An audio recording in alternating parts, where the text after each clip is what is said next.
Hello শ্রোতা বন্ধুরা, welcome to কাহিনীর জগৎ। কাহিনীর জগতের 19 নম্বর এপিসোডে আসার জন্য তোমাদের সকলকে ধন্যবাদ।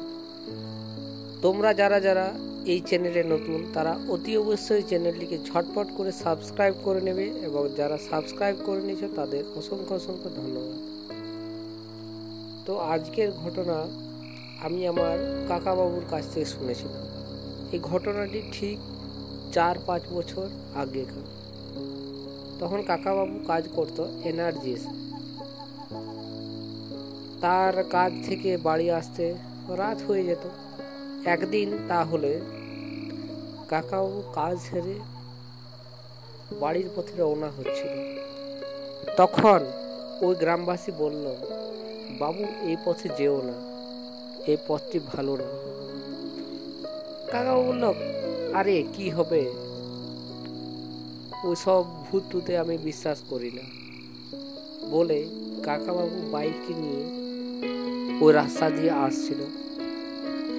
রাস্তা ছিল জঙ্গলের মধ্য দিয়ে, তাই ওখানকার গ্রামবাসীরা যেতে বারবার মানা করছিল, বলছিল এদিকে ভূতের খুব উপদ্রব।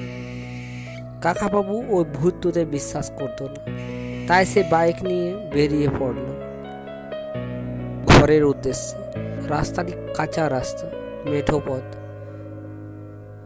যখনই ওই মেঠো পথের একদম মধ্যখানে এসে পৌঁছায়, ঠিক তখনই গাড়ি স্টার্ট বন্ধ হয়ে যায়। কাকাবাবু হঠাৎ চমকে ওঠে, মনে হয় গাড়ির তেল শেষ হয়ে গিয়েছে। তারপর গাড়ির তেল চেক করে দেখলো, না তো তেল ঠিক আছে দেখলো, তাও গাড়ি বন্ধ হয়ে গেল। সব ঠিক আছে দেখছে। তারপর চুপচাপ সোজা কোনো দিকে না তাকিয়ে সোজা চলতে লাগলো। সেই সময় দেখতে পেল রাস্তার ধারে কারা যেন বসে আছে।